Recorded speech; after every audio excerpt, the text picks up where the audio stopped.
మన ప్రభువును రక్షకుడైనటువంటి యేసుక్రీస్తు వారి నామములో అందరికీ వందనాలు ప్రియులారా. మరి కొద్ది కాలాన్ని దేవుడు మనకిచ్చాడు. ఈ ఉదయకాలం మన వాక్యం ధ్యానించుకుందాం. ఈరోజు దేవుడు ఏర్పాటు చేసిన కృపావాక్యము మనం ధ్యానించుకుందాం ప్రియులారా. వాక్యాంశం మనం గమనించినట్టయితే దేవుని రాజ్యము మన మధ్యనే ఉన్నది. ప్రియమైన దేవుని బిడ్డలారా, లేఖనాలను మనం పరిశీలించినట్టయితే లోకాసువార్త 17వ అధ్యాయము 21వ వచనం చదువుకుందాం. ఎందుకనగా ఇదిగో దేవుని రాజ్యం మీ మధ్యనే ఉన్నది కనుక ఇదిగో ఎక్కడనని అదిగో అక్కడనని చెప్ప వీలు పడదని వారికి ఉత్తరం ఇచ్చెను.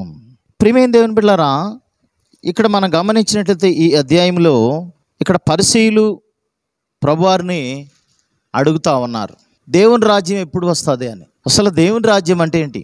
దేవుని రాజ్యం గురించి మనం డెఫినేషన్ చూసినట్లయితే ప్రియమైన దేవుని బిడ్డలారా, దేవుని రాజ్యంలో కేంద్ర బిందువు యేసు ప్రభువారు.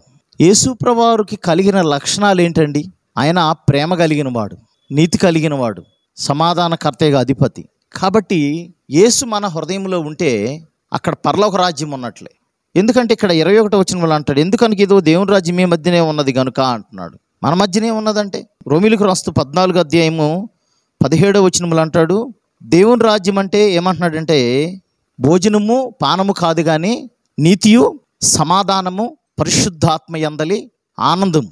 దేవుని రాజ్యం అంటే నీతి ఉంటుంది, అక్కడ సమాధానం ఉంటారు. ప్రజలందరూ కూడా సమాధానంగా ఉంటారు. ఒకళ్ళ మీద ఒకళ్ళు ద్వేషాభిప్రాయాలు, కొట్లాటలు, లేకపోతే వ్యతిరేకతలు దేవుని రాజ్యంలో ఉండవు. అక్కడ శాంతి, నెమ్మది, ప్రశాంతత ఉంటుంది. మరి మన మధ్యన ఆ కొట్లాటలు, ఆ వ్యతిరేకతలు, ఒకరి మీద ఒకరికి అసూయ భావం ఉన్నదంటే మన మధ్యన దేవుని రాజ్యాన్ని మనం దూరం చేసుకుంటూ ఉంటున్నాం. సైతాను రాజ్యాన్ని దగ్గరకు తెచ్చుకుంటున్నాం. వాడెప్పుడు గొడవలు పెడతాడు సైతాన్, వాడెప్పుడు అసమాధానమైన పరిస్థితుల్లో ఉంటాడు.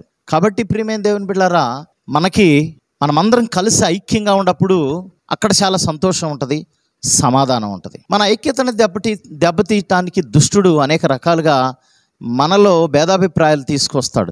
ఈ భేదాభిప్రాయాలు తీసుకొచ్చినప్పుడు అక్కడ సమాధానం ఉంటుందా? సమాధానం ఉండదు. కనుక తెలియజేస్తున్నాడు ప్రభువారు, ప్రియులారా, నీతి సమాధానం పరిశుద్ధాత్మ యందలి ఆనందం.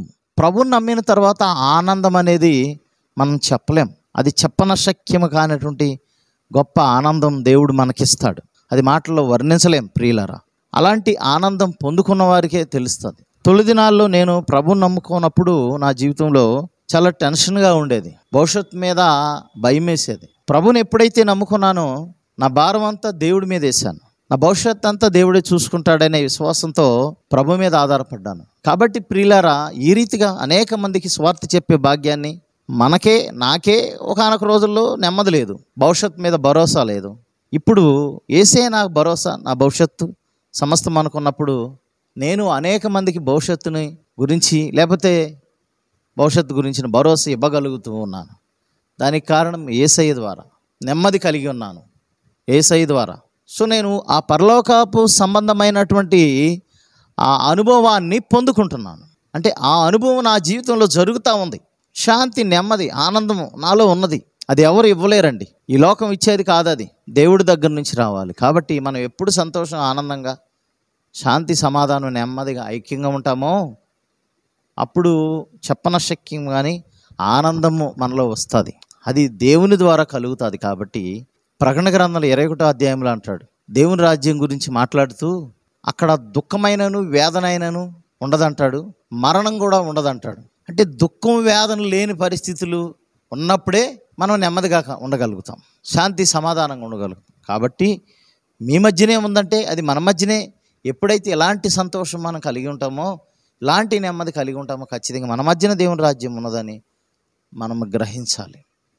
కాబట్టి ఈ రీతిగా మనం ఒకరి పట్ల ఒకరు ప్రేమ, ఒకరి పట్ల ఒకరు ప్రత్యేకమైన శ్రద్ధ, ఒకరి గురించి ఒకరు ప్రార్థన చేసుకోవటం, ఒకరికొకరు సమాధానం పరచుకోవటం, ఒకరికొకరు ప్రోత్సాహం చేసుకోవటం ఎప్పుడైతే ఉంటుందో అది చేద్దామో అప్పుడే దేవుని రాజ్యం మన మధ్యన ఉంటుంది. దేవుడి పరిశుద్ధ వాక్యం దీవించును గాక.